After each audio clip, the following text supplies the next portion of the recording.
سب سے پہلے تو عاطف جاوید صاحب کو بہت مبارک، اور ان کا شکریہ بھی بنتا ہے کہ انہوں نے اپنی نظم بولنے کا ہمیں موقع دیا ہے، اپنی کتاب کے اوپر بات کرنے کا موقع دیا ہے۔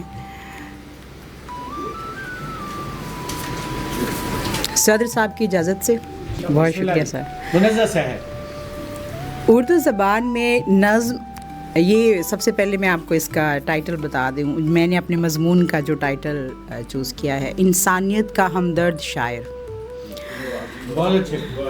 اردو زبان میں نظم بیشتر بندشوں سے آزاد ہونے کے باعث دیگر اصناف سخن میں سے نسبتاً زیادہ وسیع کینوس رکھتی ہے، جس پر شاعر طرح طرح کے مناظر پینٹ کرتا رہتا ہے۔ شاعر کا موڈ کبھی اس کینوس کو مختصر بلیک اینڈ وائٹ یا کوئی بھی من پسند شکل دے سکتا ہے۔ وہ کبھی لینڈسکیپ، کبھی پورٹریٹ، کبھی ایبسٹریکٹ، کبھی اسٹل پینٹنگ اور کبھی میورل سٹائل میں کام کرتا ہے۔ عاطف جاوید کی نظمیں ایک نرم دل رکھنے والے اور اپنی ذات سے باہر نکل کر مخلوق خدا کے درد کو بیان کرنے والے شاعر کی نظمیں ہیں۔ یوں محسوس ہوتا ہے جیسے ایک درد مند انسان اس دنیا کے رنج و الم کو مٹا کر ایک صاف ستھرا کینوس تیار کرنا چاہتا ہے۔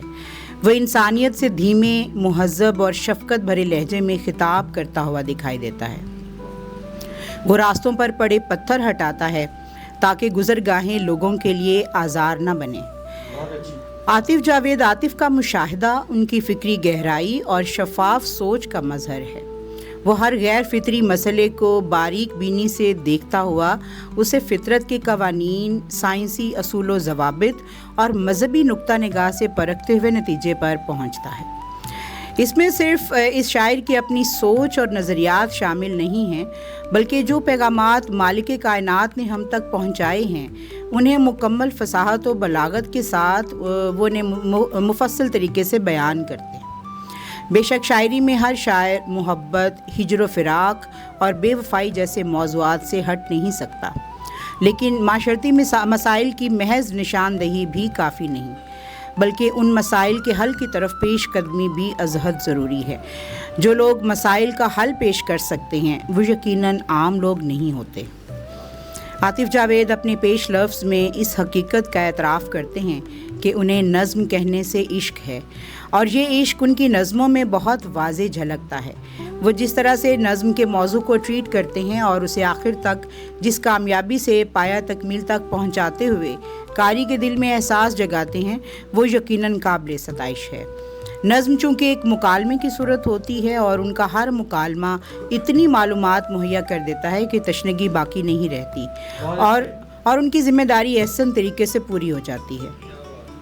اگر کوئی اتنا ذہین ہو کہ وہ باتوں باتوں میں ہی ذہن پر پڑے جالے اتار دے اور تاریکی کی گرہیں کھول دے، تو اس کا صاف صاف مطلب یہ ہے کہ وہ شاعر اپنی شاعری کے ذریعے معاشرے کی اصلاح کا بیڑا اٹھائے ہوئے ہیں۔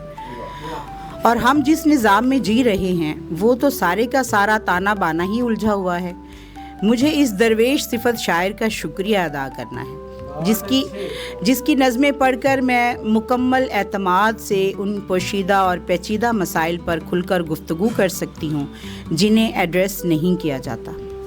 اس کی بہترین مثال پیش کرنے کے لیے میں آپ کو ان کی نظم کھیتی کا حوالہ دوں گی۔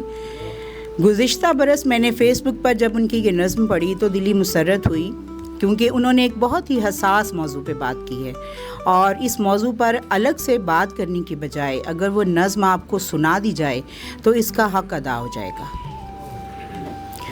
جی، نظم کا عنوان ہے کھیتی۔ تمہاری عورت تمہاری کھیتی کہ جس طرح سے بھی چاہو آؤ۔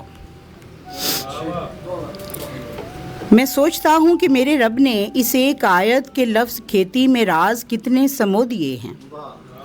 بس ایک ٹکڑے زمین کا مالک بھی جانتا ہے، فقط محبت کا بیج بونے سے فصل پکنے تلک کے جتنے بھی سلسلہ وار مرحلے ہیں وہ مانگتے ہیں ریاض دہقاں۔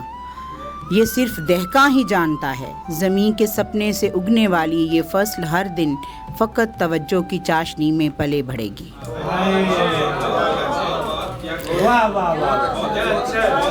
وہ راز فطرت سے آشنا ہے، وہ جانتا ہے گریز کرنے کا زہر کھیتی میں پھیل جائے تو کونپلوں کو اجاڑ دے گا۔